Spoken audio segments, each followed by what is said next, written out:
Good afternoon, ma'am. Ngasi test paper session sa mo hawlo ko.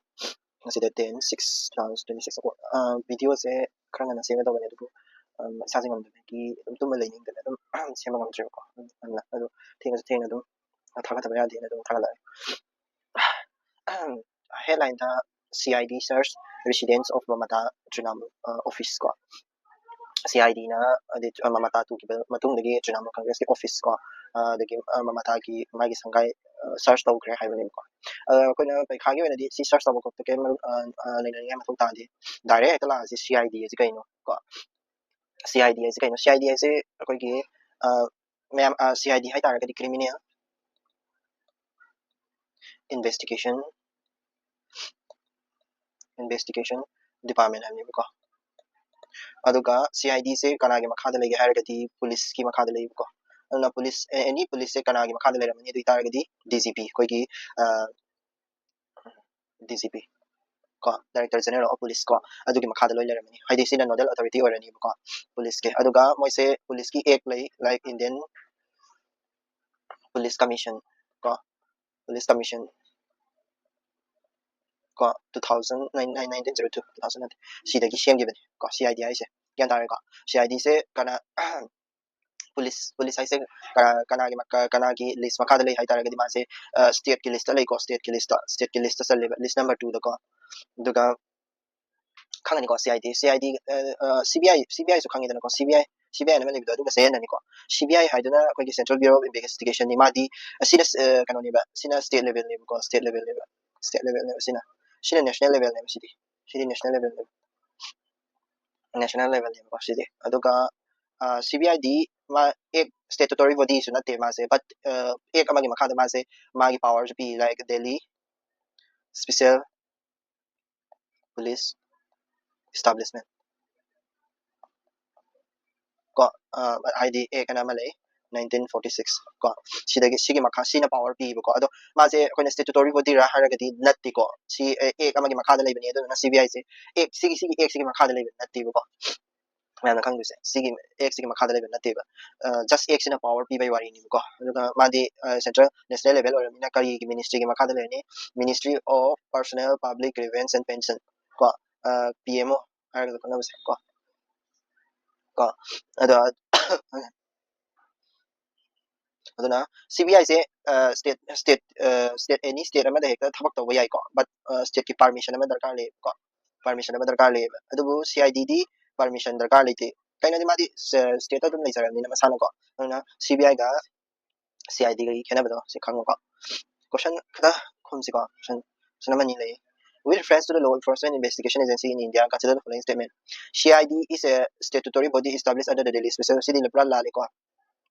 under the seventh schedule of the Kashmir police is subject under concurrent list. Concurrent list nati ko. Concurrent list nati. Concurrent list nati state list ni ko. State list ni ay sa higher state list ni sidun tulale.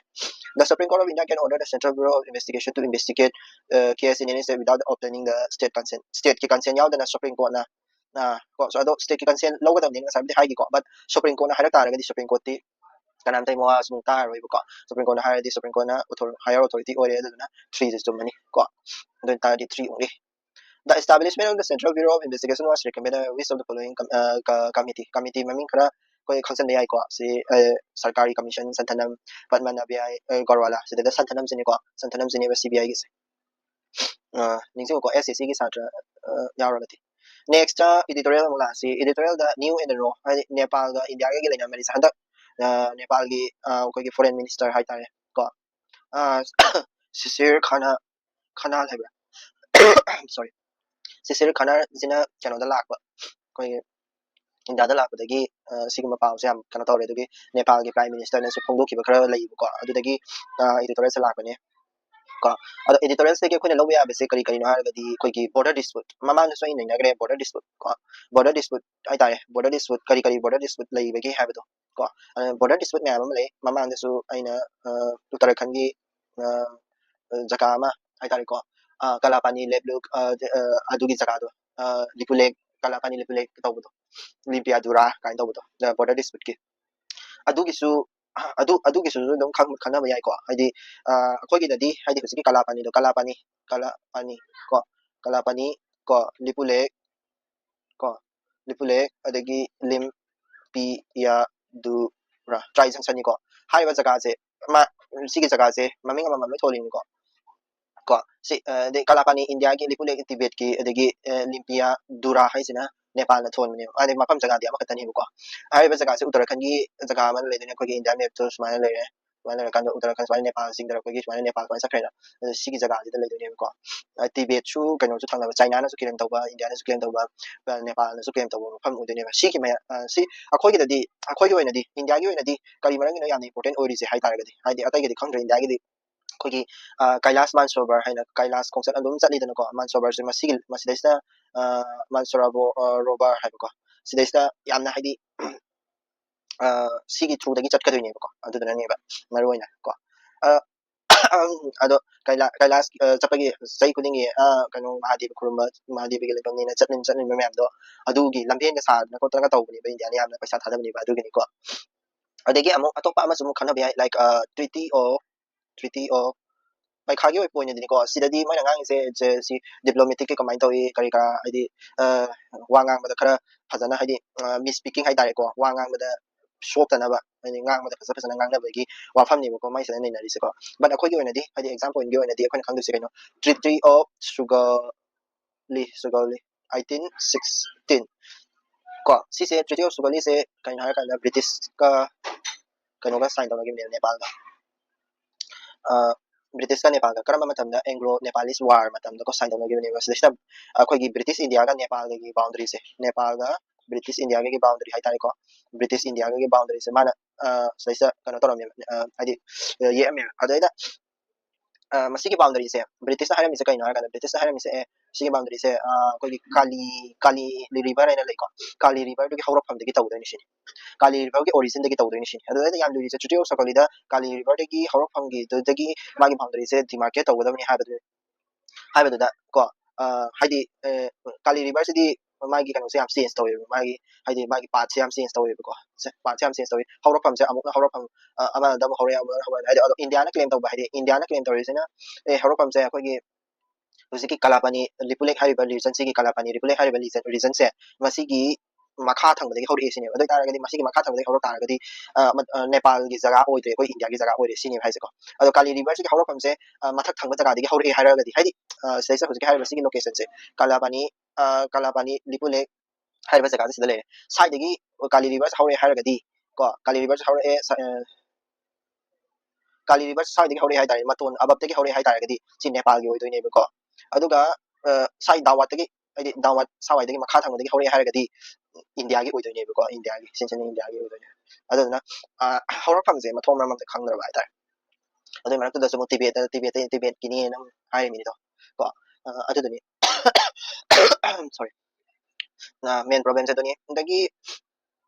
atopa mapam maya am sulai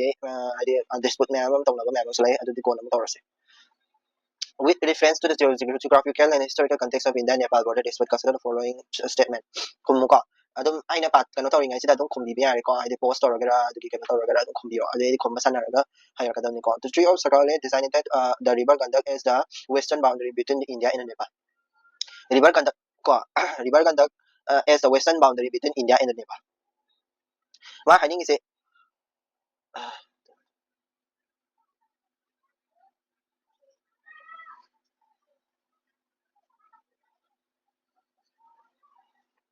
ah river Gandak ai sidi la le ko river Gandak nati Gandak ai sidi la le aina sai Kali river we ni ko Kali river ni aduna Gandak ai sidi la le the dispute Kalapani Lipiria there are Lipulek reason against the transaction between India Nepal and China Jumeko Sisima under the India Nepal Treaty of Peace and Friendship 1950 citizens of both countries enjoy reciprocal freedom and regime across an open border sisi Jumeko 1950 the Treaty of Peace and sign tawne friend peace and friendship ana adugi matungina satok sen tawna badum yai ko 2 3 2 3 consider the following pair of transboundary river project there is suitable in neighboring countries singa ko Tista river city yam puya paw da mani Bangladesh ko yam khana badani ko haidi sisma kari li mes tawre adu dum khango ta draga su Tista ji medi yam tina khabare yam yaw ra bani adu dum tara mani khale ko adagi Kisan Ganga hydroelectric project adagi Pansiswar multipurpose project ko sige Pansiswar multipurpose project se Nepal ni chumi ko river project share dong na ko but kisan ganga har ta ga hydroelectric project se Bhutan gi nati ko ganga se ka Bhutan se ndi ko ase tasen bagi di ma se Pakistan ngani ko Pakistan Bhutan nati Pakistan ngani this is Pakistan ngani ko Pakistan ngani ko Pakistan kisan ganga hydroelectric project se di Pakistan ngani Jammu Kashmir da leibani ko se Sigi the trails in securing India against the threat of mythocalypse ko mythocalypse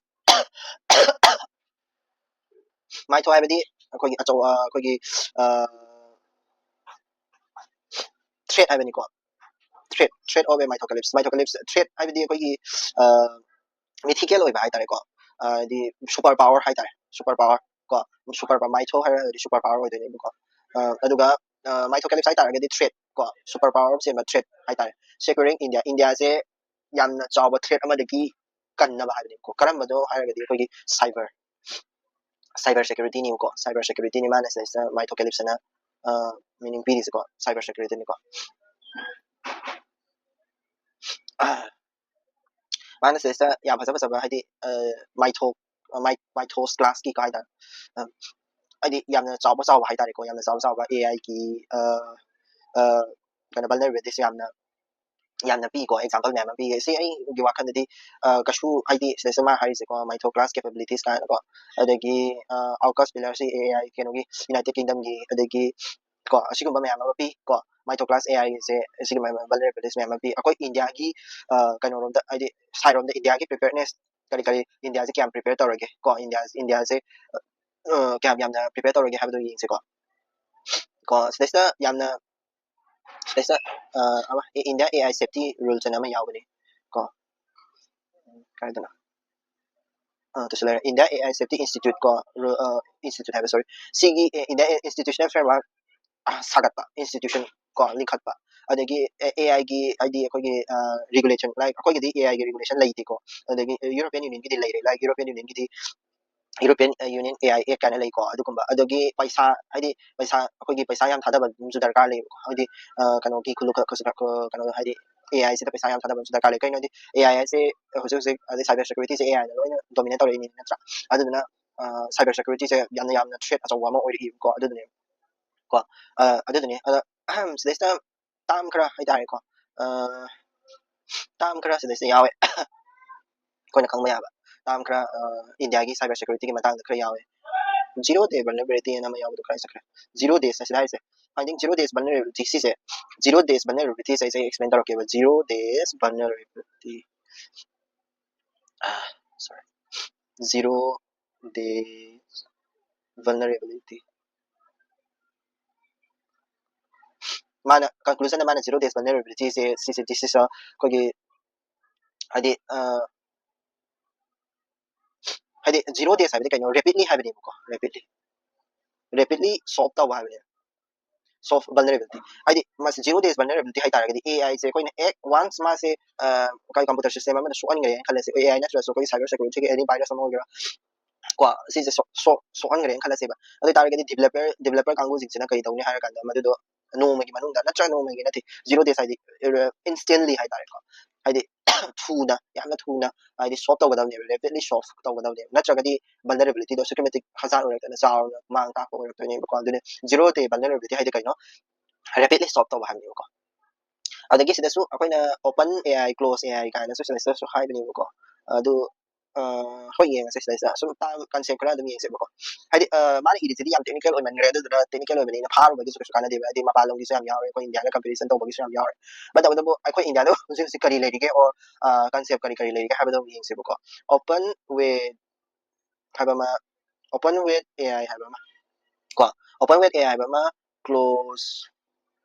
source AI makal ani sui ko open with AI hai taragadi open with hai taragadi ko gi hadi publicly khangna bai tar open oi bai tar publicly download to ya ko publicly download deba ko da moina ko gi dipseek ana malai bi khangra dipseek ko dipseek ana malai bi ko dipseek ana chinese ki malai bi madu do ko computer khara pa bam pa ragadi ko gi 20 GB muki space kan bayai 21 GB bu kan bayai mai model masa masa du tu ni le AI se download tor internet su sam su computer do download tor shin ya DeepSeek se ko sisibo ko open weight AI hara khane yan tar ko open weight AI di publicly download to ya to ni ma se ko aduga ma se sentoni momo na mi mena dum se to pa ya ko adi mai ge operation ding matungina ma na sin ni momo matungina closed source AI se ko gi chat GPT gumba ko Claude gumba adi moi sidi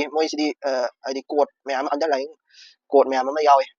sem to pa ya da ba adagi iban masa semi ba sa GPT semi ba mi sina ba da manung da sangal mo se kari dawri no hai ba mo yeng ba kra wai ko mo se ko aduga developer sing hai ba di ma palong da mingon da publicly pithok pa su pithok de ba khang ba adi ma mi na khang na de ba no sa GPT cloud kumba aduga ma sina closed source AI hai khang adagi mo India ki cyber security ki matang na su ko Indian cyber security sida ba ti yaudre ko ado Indian cyber security ki matang sida koi posa ani khang yeng ba like CERT ai ngaran so CERT se IN se khang ha de hai mani CERT is kind of Indian hai ni ko se sida da chi sina Indian hai ni ko sina Indian ni sina computer emergency ko response team hai ba ko CERT hai se adagi koi gi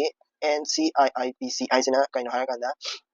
national ko critical information infrastructure protection center ko si sing sina cyber security ki koi gi kano nga tane ba ko cyber security ki response on ba ai ta ko cyber security ki CCD kano gi makha dale Ministry of Information Mighty ida ko Information and Technology ko Information Electronics and Information Technology dagi makha dale CD ek ni ek amagi makha da same ani ko Information Technology ek 2000 dagi adugi makha dagi same ani ko ek dagi same ani Indian cyber security gi matang ni ko sisina so okay question in your with reference to cybersecurity in India, consider the following statement regarding the National Critical Information Infrastructure and Protection Center. Statutory organization है established under the provision of एक को statutory organization है जो में को एक की मकान से मिलने मास. National Agency for Responding to Computer Incident as when they occur. Ko say it is designated as a national nodal agency for responding to computer incident as and when they occur. 하이디 खुदक्ता थोप emergency की दिनत है वैसे 하이디 cyber security में थोक virus की अदो खुदक्ता तो वही कलाना तो यार कने सीना तो emergency की नहीं से आई ना ई ना से ना यावे emergency की नहीं दलो को ना emergency की cert ना तो दुनी को certain cert आई ना तो दुनी को emergency की सी NCIIPC ना दी तो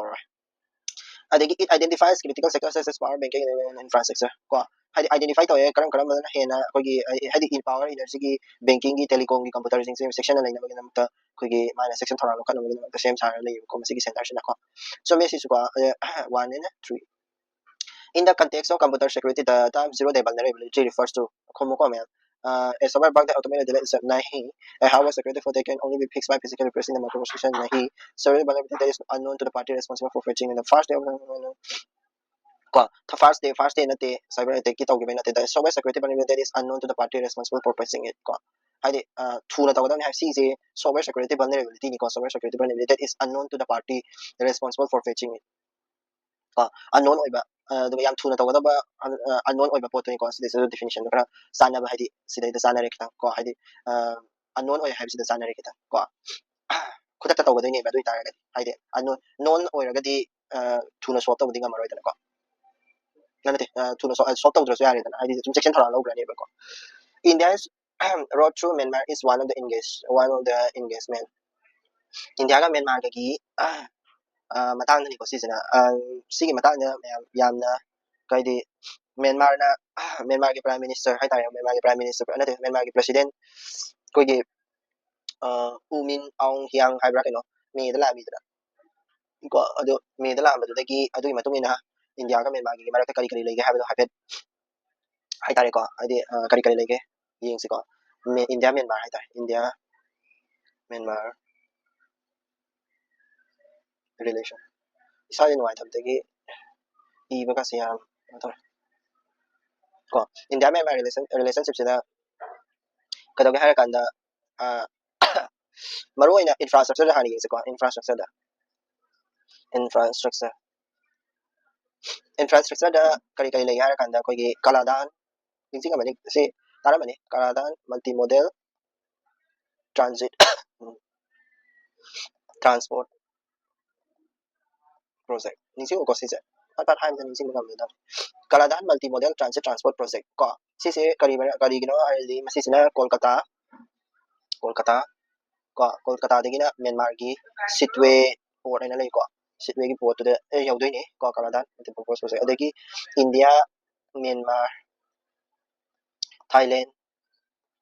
ꯇ꯭ꯔꯥꯏꯂꯦꯇꯔꯦꯜ ꯍꯥꯏꯋꯦ ꯁꯤꯁꯤꯅ ꯑꯩꯈꯣꯏꯒꯤ ꯃꯣꯔꯦ ꯐꯥꯎꯔ ꯆꯠꯀꯗꯣꯏꯅꯤꯀꯣ ꯁꯦ ꯀꯣ ꯃꯣꯔꯦ ꯐꯥꯎꯔꯒ ꯀꯗꯥꯏꯗ ꯌꯧꯗꯣꯏꯕ ꯊꯥꯏꯂꯦꯟꯒꯤ ꯃꯥꯎꯁꯣꯠ ꯀꯣ ꯊꯥꯏꯂꯦꯟꯒꯤ ꯃꯥꯎꯁꯣꯠ ꯌꯧꯗꯣꯏꯕ ꯃꯣꯔꯦꯗꯒꯤꯅ ꯃꯥꯎꯁꯣꯠ ꯃꯦꯁꯣꯠ ꯍꯥꯏꯕꯀꯣ ꯃꯦꯁꯣꯠ ꯑꯗꯨꯒ ꯏꯟꯐ꯭ꯔꯥꯁꯇ꯭ꯔꯛꯆꯔꯗ ꯁꯤ ꯂꯩꯔꯦ ꯀꯣ ꯑꯗꯒꯤ ꯍꯥꯏꯗꯤ ꯕꯥꯏꯂꯦꯇꯔꯦꯜ ꯍꯥꯏꯇꯥꯔꯦꯀꯣ ꯕꯥꯏꯂꯦꯇꯔꯦꯜ ꯇ꯭ꯔꯦꯗ ꯀꯔꯤ ꯀꯔꯥꯗꯅꯤ ꯕꯥꯏꯂꯦꯇꯔꯦꯜ ꯍꯥꯏꯗꯤ ꯇ꯭ꯔꯦꯗ ꯀꯔꯤ ꯕꯥꯏꯂꯦꯇꯔꯦꯜ ꯇ꯭ꯔꯦꯗ ꯀꯔꯤ ꯂꯩ ꯑꯩꯈꯣꯏꯒꯤ ꯏꯟꯇꯔꯆꯦꯟꯖ ꯁꯤꯆꯨꯋꯦꯁꯟ ꯃꯌꯥꯝ ꯑꯃꯁꯨ ꯂꯩꯀꯣ ꯑꯗꯣ ꯇ꯭ꯔꯦꯗꯇꯗꯤ ꯑꯩꯈꯣꯏꯒꯤ 1.95 ꯕꯤꯂꯤꯌꯟ ꯌꯧꯋꯦꯕꯀꯣ ꯑꯩꯈꯣꯏꯒꯤ ꯇ꯭ꯔꯦꯗꯁꯦ ꯑꯗꯨꯒ ꯁꯤꯗꯩꯁꯤꯗ ꯑꯩꯈꯣꯏꯒꯤ ꯔꯨꯄꯤꯅ ꯑꯗꯨꯝ ꯔꯨꯄꯤ ꯀꯌꯥ ꯍꯥꯏꯁꯦ ꯀꯩꯅꯣꯅꯤꯀꯣ ꯃꯦꯟꯃꯥꯔꯒꯤ ꯀꯩꯅꯣꯗꯅꯤꯀꯣ ꯔꯨꯄꯤ ꯀꯌꯥ ꯇ꯭ꯔꯦꯗ ꯁꯦꯇꯜꯃꯦꯟ ꯍꯥꯏꯇꯥꯔꯦ ꯑꯩꯈꯣꯏꯒꯤ ꯄꯩꯁꯥꯁꯦ ꯑꯣꯟꯊꯣꯛꯅꯗꯕꯤꯗ ꯑꯗꯨꯝ ꯄꯩꯁꯥꯁꯦ ꯁꯦꯇꯜꯃꯦꯟ ꯇꯧꯅꯕ ꯌꯥꯕ ꯍꯥꯏꯇꯥꯔꯦꯀꯣ ꯑꯗꯨꯒꯨꯝꯕ ꯑꯗꯒꯤ ꯑꯩꯈꯣꯏꯒꯤ ꯁꯣꯐ ꯄꯥꯋꯔꯗ ꯍꯥꯏꯔꯒꯅ ꯕꯥꯏꯂꯦꯇꯔꯦꯜ ꯇ꯭ꯔꯦꯗ ꯈꯛꯇ ꯅꯠꯇꯦ ꯁꯣꯐ ꯄꯥꯋꯔꯗ ꯍꯥꯏꯔꯒꯅ ꯑꯩꯈꯣꯏꯒꯤ ꯃ꯭ꯌꯥꯟꯃꯥꯔꯒꯤ ꯁꯥꯇ꯭ꯔꯁꯤꯡꯁꯦ ꯑꯩꯈꯣꯏ ꯀꯩꯅꯣꯗ ꯇꯝꯕ ꯃꯇꯝꯗ ꯑꯩꯈꯣꯏꯒꯤ ꯁ꯭ꯀꯣꯂꯔꯁꯤꯞ ꯄꯤꯌꯦꯕꯀꯣ ꯃꯦꯀꯣꯡ ꯒꯪꯒꯥ ICCR ꯁ꯭ꯀꯣꯂꯔꯁꯤꯞ ꯍꯥꯏꯅ ꯃ꯭ꯌꯥꯟꯃꯥꯔꯒꯤ ꯁ꯭ꯇꯨꯗꯦꯟꯁꯤꯡꯁꯤꯒꯀꯣ ꯁ꯭ꯀꯣꯂꯔꯁꯤꯞ ꯑꯗꯨꯒꯨꯝꯕ ꯑꯗꯒꯤ ꯁꯤꯒꯨꯝꯕ ꯃꯌꯥꯝ ꯑꯃ ꯂꯩꯌꯦꯕꯀꯣ ꯍꯥꯏꯗꯤ ꯑꯇꯣꯞꯄꯁꯨ ꯂꯩ ꯑꯗꯨꯕꯨ ꯈꯔ ꯑꯩꯈꯣꯏ ꯄꯩꯈꯥꯗ ꯍꯪꯕ ꯌꯥꯕꯗꯤ ꯁꯤꯁꯤꯅꯤꯀꯣ ꯁꯤꯗꯁꯨ ꯃꯥꯅ ꯏꯟꯐ꯭ꯔꯥꯁꯇ꯭ꯔꯛꯆꯔꯒꯤ ꯃꯇꯥꯡꯗꯁꯨ ꯍꯥꯏꯔꯤ ꯑꯗꯒꯤ ꯀꯩꯅꯣꯒꯤꯗꯁꯨ ꯄꯣꯂꯤꯇꯤꯛꯀꯤ ꯑꯗꯩ ꯆꯥꯏꯅꯥꯒꯤ ꯐꯦꯛꯇꯔꯒꯤꯗꯁꯨ ꯈꯔ ꯍꯥꯏꯕꯅꯤꯀꯣ ꯆꯥꯏꯅꯥ ꯐꯦꯛꯇꯔꯗꯨꯗꯤ ꯀꯥ ꯍꯦꯟꯅ ꯏꯝꯄꯣꯔꯇꯦꯟ ꯑꯣꯏꯗꯦ ꯍꯥꯏꯗꯤ ꯁꯤꯗꯩꯗ ꯍꯥꯏꯁꯦ ꯕꯩꯖꯤꯡꯒ ꯍꯥꯏꯗꯤ ꯗꯤꯄ꯭ꯂꯣꯃꯦꯇꯤꯛ ꯁ꯭ꯇ꯭ꯔꯛꯆꯔ ꯑꯃꯈꯛ ꯕꯩꯖꯤꯡꯒ ꯁꯥꯟꯅꯩꯀꯣ ꯑꯗꯣ ꯏꯟꯗꯤꯌꯥꯒꯗꯤ ꯑꯩꯈꯣꯏ ꯀꯩꯅꯣ ꯗꯤꯄ꯭ꯂꯣꯃꯦꯁꯤ ꯀꯩꯝ ꯂꯩꯅꯗꯦ ꯏꯟꯗꯤꯌꯥꯗꯤ ꯅꯟ ꯇꯤꯛ ꯏꯟꯇꯔꯐꯤꯌꯔꯦꯟꯁ ꯍꯥꯏꯅ ꯍꯥꯏꯗꯤ ꯃꯩ ꯌꯦꯠꯇꯕ ꯍꯥꯏꯅꯀꯣ ꯁꯤꯗꯩꯁꯤꯗ ꯑꯩꯈꯣꯏꯒꯤ ꯏꯟꯗꯤꯌꯥꯗꯤ ꯌꯦꯠꯇꯕ ꯍꯥꯏꯅꯀꯣ not intended to become international politics science to ꯌꯦꯠꯇꯕ ꯆꯪꯕꯤꯗꯕ ꯀꯣ ꯏꯟꯇꯔꯐꯤꯌꯔ ꯇꯧꯕꯤꯗꯕ ꯑꯗꯨꯅꯤ ꯑꯩꯈꯣꯏ ꯏꯟꯗꯤꯌꯥꯒꯤ ꯑꯣꯏꯅꯗꯤ ꯀꯣ ꯌꯥꯔꯅꯤ ꯁꯤꯁꯤꯅ ꯌꯥꯔꯅꯤ ꯀꯣ ꯃꯥꯒꯤ ꯑꯩꯈꯣꯏꯒꯤꯗꯤ ꯑꯩꯈꯣꯏ ꯏꯟꯗꯤꯌꯥꯗ ꯌꯦꯡꯉꯤꯁꯤ ꯀꯔꯤ ꯃꯔꯝꯒꯤꯅꯣ ꯍꯥꯏꯔꯒꯗꯤ ꯑꯩꯈꯣꯏꯒꯤ ꯕꯣꯔꯗꯔ ꯂꯤꯡꯁꯦ ꯌꯥꯝ ꯆꯥꯎꯋꯦ ꯑꯗꯒꯤ ꯑꯔꯨꯅꯥꯆꯜ ꯄ꯭ꯔꯗꯦꯁ ꯅꯥꯒꯥꯂꯦꯟ ꯃꯅꯤꯄꯨꯔ ꯃꯤꯖꯣꯔꯥꯝ ꯑꯩꯈꯣꯏ ꯍꯥꯏꯗꯤ ꯉꯔꯥꯡ ꯑꯩꯈꯣꯏ ꯃꯅꯤꯄꯨꯔꯗꯁꯨ ꯏꯔꯥꯡ ꯊꯣꯛꯏꯁꯦ ꯃ꯭ꯌꯥꯟꯃꯥꯔꯗꯒꯤ ꯆꯪꯉꯛꯄ ꯃꯌꯥꯝꯗꯨꯅꯤ ꯅꯠꯇ꯭ꯔꯥ ꯑꯗꯨꯅꯤ consider following question ꯏꯅꯔꯁꯤ consider following which of the following is part of transfer under the Canada multi model project ꯇꯨꯒꯤ ꯃꯥꯒꯤ ꯀꯩꯅꯣꯗꯣ ꯍꯥꯏꯕꯀꯣ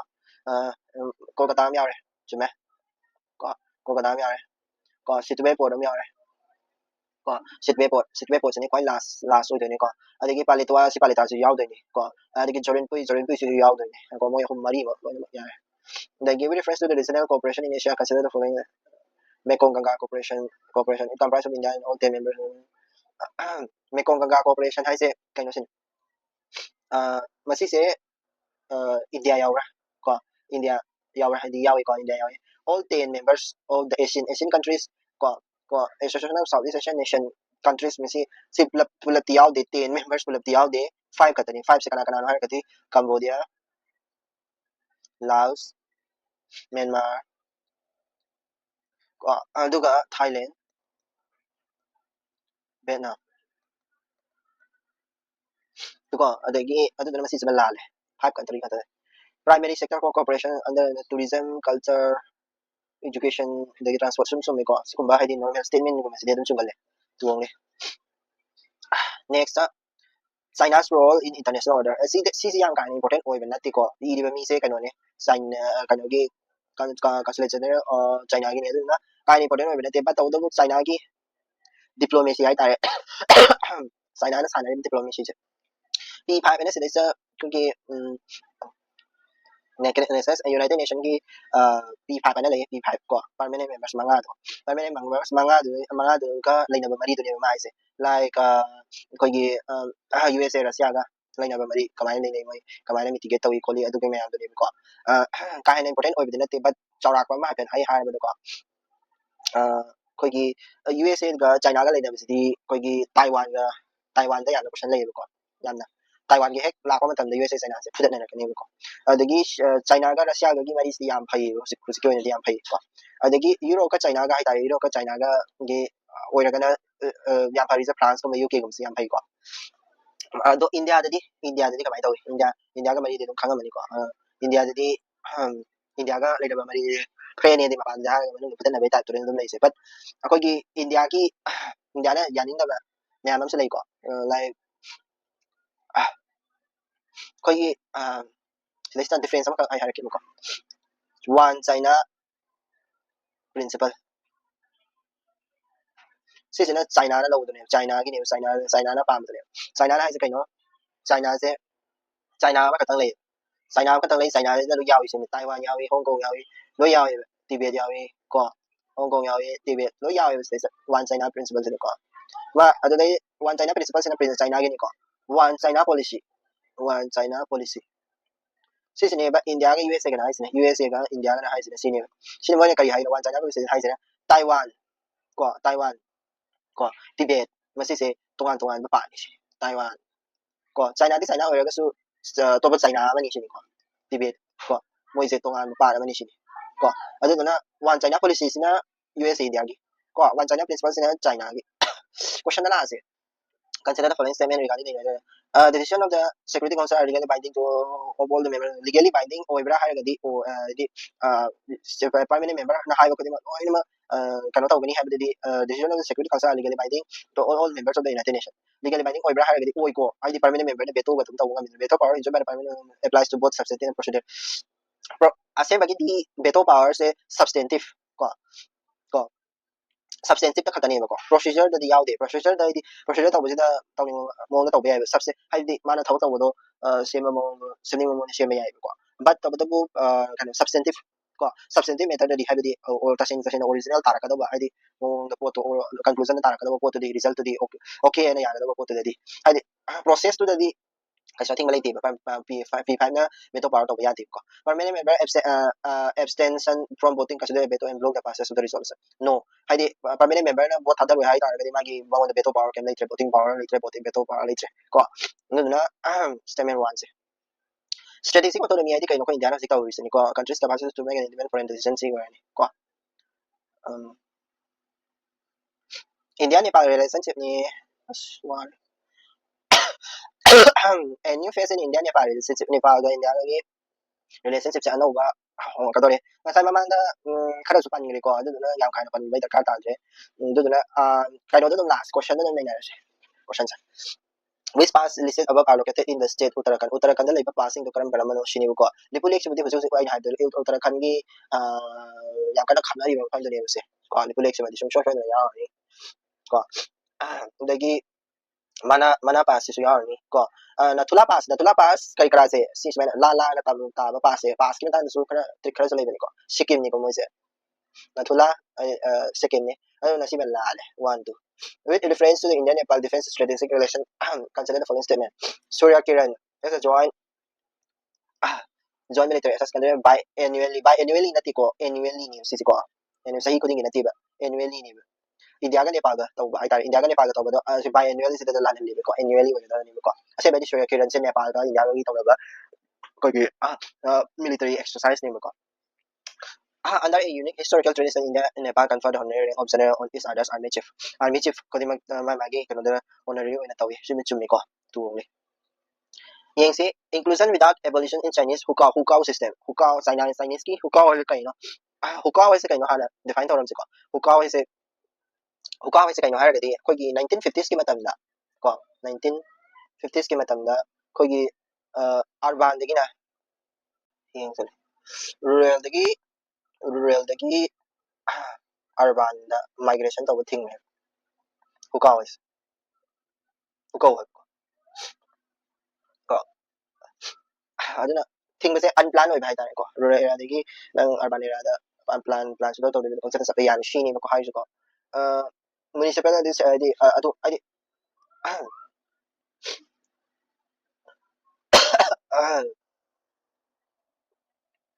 hukao system se masi se kai na kan da passport ko mane manung da haitare my country side ni na sa kan da lak da bagi central area da lak da bagi ko the municipal secretary public school gumba subsidized housing gumba ko ꯑꯗꯨꯒꯨꯝꯕ ꯀꯔꯤ ꯃꯔꯝꯒꯤꯅꯣ ꯍꯥꯏꯔꯒꯗꯤ ꯃꯣꯏꯒꯤ ꯏꯀꯣꯅꯣꯃꯤꯗ ꯁꯣꯛꯇꯅꯕꯀꯣ ꯑꯗꯒꯤ domestic consumption ꯍꯦꯟꯒꯠꯅꯕꯒꯤꯗꯃꯛꯇ ꯑꯗꯨꯒ ꯒꯤಗ್ work ꯇꯧꯕ ꯀꯥꯡꯕꯨꯁꯤꯡꯁꯤꯒꯤ ꯊꯕꯛ ꯍꯥꯏꯗꯤ ꯀꯩ ꯍꯥꯏꯅꯤ ꯃꯣꯏ ꯊꯕꯛ ꯃꯆꯥ ꯃꯆꯥ ꯅꯣꯡꯃꯒꯤ ꯁꯨꯔꯒ ꯆꯥꯔꯒ ꯇꯥꯟꯖꯕ ꯁꯤꯡꯁꯤꯒꯤ ꯏꯀꯣꯅꯣꯃꯤꯁꯦ ꯍꯦꯟꯒꯠꯅꯕꯒꯤꯗꯃꯛꯇ ꯁꯦꯟꯇ꯭ꯔꯦꯜ ꯀꯩꯅꯣꯗ ꯍꯥꯏꯗꯤ ꯁꯨꯝ ꯑꯔꯕꯥꯟ ꯑꯦꯔꯤꯌꯥꯗꯅ ꯍꯦꯟꯅ ꯄꯩꯁꯥ ꯇꯥꯟꯕ ꯐꯩꯌꯦꯅ ꯁꯨꯝ ꯔꯨꯔꯦꯜ ꯑꯦꯔꯤꯌꯥꯗꯒꯤ ꯄꯪꯂꯥꯛꯇ ꯂꯥꯛꯁꯟ ꯇꯥꯔꯒꯗꯤ ꯑꯩꯈꯣꯏ ꯏꯟꯗꯤꯌꯥꯗꯗꯤ ꯑꯗꯨꯒꯨꯝꯕ ꯁꯤꯁꯇꯦꯝꯗꯣ ꯂꯩꯇꯦꯗꯅꯀꯣ ꯐꯕꯁꯨ ꯂꯩ ꯐꯠꯇꯕꯁꯨ ꯂꯩ ꯀꯣ ꯑꯗꯨꯗꯨꯅ ꯍꯨꯀꯥꯎ ꯁꯤꯁꯇꯦꯝ ꯑꯁꯤ ꯀꯩꯁꯨ ꯏꯝꯄꯣꯔꯇꯦꯟ ꯑꯣꯏꯕꯗꯤ ꯅꯠꯇꯦ ꯄꯩꯈꯥꯗ ꯀꯩꯁꯨ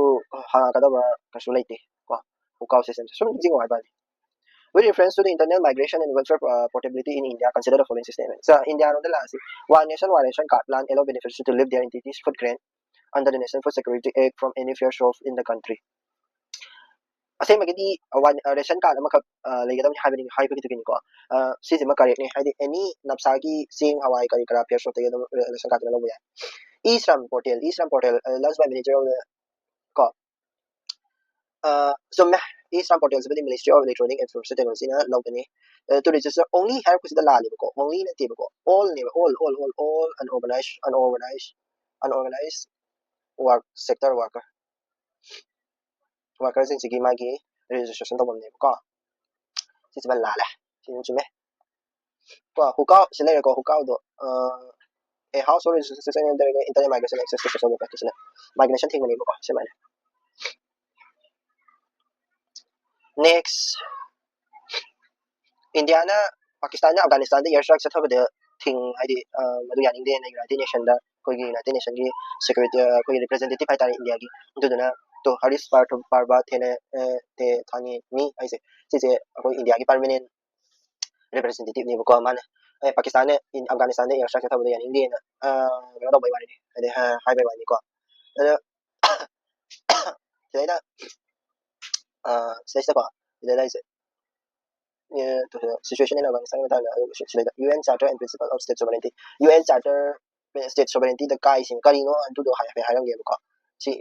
UN Charter State Sovereignty the kai haise karama article number 24 gi UN Charter gido UN article number 24 UN Charter haise kaina kana ko atopa country amana atopa country amada cross border toroga strike tawbase yadi ko force na yadi si matam aduduni kama haise ko yadi aduga koi India ki United Nations Assistance Mission in Afghanistan na ma kang sida so haibani ko sida ko sakle haida bra to sida haibani ko United Nations Assistance Mission unani haise si this unani si matang sa mahar ke unama haiba sorry unama haiba ko unama se 2002 da United Security Council na tawgibane resolution na lepaga adudaida ꯑꯩꯈꯣꯏꯒꯤ ꯑꯐꯒꯥꯅꯤꯁꯇꯥꯟꯗ help ꯇꯧꯅꯅꯕꯒꯤ ꯃꯇꯥꯡꯗꯅꯤꯀꯣ ꯑꯐꯒꯥꯅꯤꯁꯇꯥꯟꯗ help ꯇꯧꯅꯕꯒꯤ ꯃꯇꯥꯡꯒꯤꯅꯤ ꯑꯗꯨꯒ ꯑꯐꯒꯥꯅꯤꯁꯇꯥꯟꯁꯦ ꯌꯥꯝꯅ ꯁꯣꯊꯔꯤ ꯈꯣꯠꯂꯦꯅ help ꯇꯧꯅꯕꯒꯤ ꯃꯇꯥꯡꯗꯅꯤ ꯑꯗꯨꯗꯣ ꯚꯥꯏꯑꯣꯂꯦꯠ ꯇꯧꯔꯤꯁꯤꯅꯤ ꯑꯅꯤꯁꯦ ꯚꯥꯏꯑꯣꯂꯦꯠ ꯇꯧꯔꯤꯁꯤꯅꯤ ꯏꯟꯗꯤꯌꯥꯅ ꯍꯥꯏꯔꯤꯁꯤꯀꯣ ꯌꯦꯡꯉꯁꯤꯀꯣ with reference to United Nations Assistance Mission in Afghanistan UN peacekeeping force operated under the direct command of the National Department of Peace and Operation ꯍꯥꯏꯗꯤ ꯃꯁꯤꯁꯦ peacekeeping force ꯅꯦ operating direct command ꯀꯣ direct command ꯅꯠꯇꯦ ꯀꯣ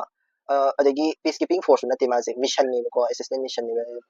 force hasan na ti ko special political mission to dai la ba hibera si chume 2001 military 2001 nate ko 2002 da mogi ko adu na tu nge the horseshoe table is a time traditional assembly December assembly of the international organization horseshoe table haidi kaino United Nations General Assembly matang dani ko haidi semi circular table dani magi horse ki khu smaina tawdra admaina United Nations ki magi sitting arrangement ji smaina phammi dana ko horseshoe table ma adu United Nations General Assembly yani ko dialogue on climate bond meet ai kaino bond meet ai sa ta kaino te khoi ki United Nation ko FCC UNFCCC ki magi meeting ni ko meeting tabam 64 meeting adu du bon meet har kan Germany ni ko bon ai krai da Germany ko United Nation Framework Convention on Climate Change ko adu ki body amana tawba Germany da mifam adu ki mifam dani ko subsidiary body for implementation like subsidiary body for science and technology advice kind like ko mai gi subsidiary body myam lay mai subsidiary body haidi CUNFCCC gi mai gi body ani haidi subsidiary body ani lay like SBI abama adagi SBSTA abama SBI is na subsidiary body for implementation haba si jena subsidiary body for science and technology advice haba ko ado kahana important oide adu haidi Paris agreement da Paris agreement tawna matung da ko gi UNFCCC climate change ki se kana tawre haidi form tawre matung sida uzi pause do meeting do la ni ko framework se maya ma khane ko phaya ma khane khanari se magi result ase mo tarak ase mo tarak kan amu yeng si ko yeng si question and subsidiary body for implementation and subsidiary permanent body subsidiary directly under the convention is ma chum ko the mid-year technical preparatory meeting ko the mid-year technical preparatory meeting for these subsidiary bodies are traditionally hosted in Bonn Germany is chum mid-year technical Bonn the ko article 9 of the Paris agreement developing countries are legally obligated to provide climate finance to least developed countries developing countries na ko developing countries na te do India so yarni the developed countries ne amba climate so is developed countries so ga developing na te ko se wala le ani Paris agreement na hanya is no developed countries sing sina mo na carbon emission yan thadok na kan sin to holle do na mo da masapi ga ni habdi ko do na want to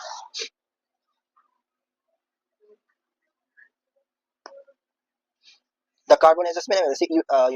European Union gitu ni ko si Indonesia kari gino European Union ko ba kana da yawo le question ay group ta su thagat gitu ni ko so to wira ga di ma'am so to solo ayan sa do hara ga ko so to ra mani kan group jaro ga di group ta do sige question do pi gini ko answer ni ko police public order is kra yawi state list yawi sitwe port se kala da me se kra da no Myanmar da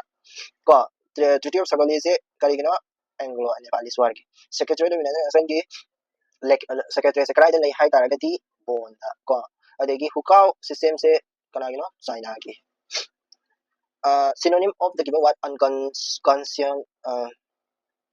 unconscionable hai ko ka di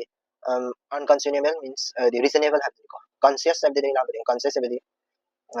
gyan ta ba ko do ne reasonable hai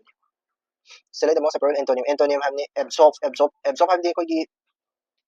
mi se mara leite hai do ne ko mara leite hai na kana to ba ne ko mara leite hai de mara leite hai di kana no convict ko that can be used in one substitution. The action of formally ending or destroying a system, practice, and institution. Ko ending, destroying system, practice, and institution. Tugay ba kana to ba jadi kana no evolution. Ko tugay ba jadi. Synonym of delineation. Delineation edi kana yathok ko ni my boundary yathok ko demarcation ko. Si yari ko. Sila sila visual si. Thank you so much. Subscribe to Biramo, like to Biramo. Tumang from tabi ra ganti.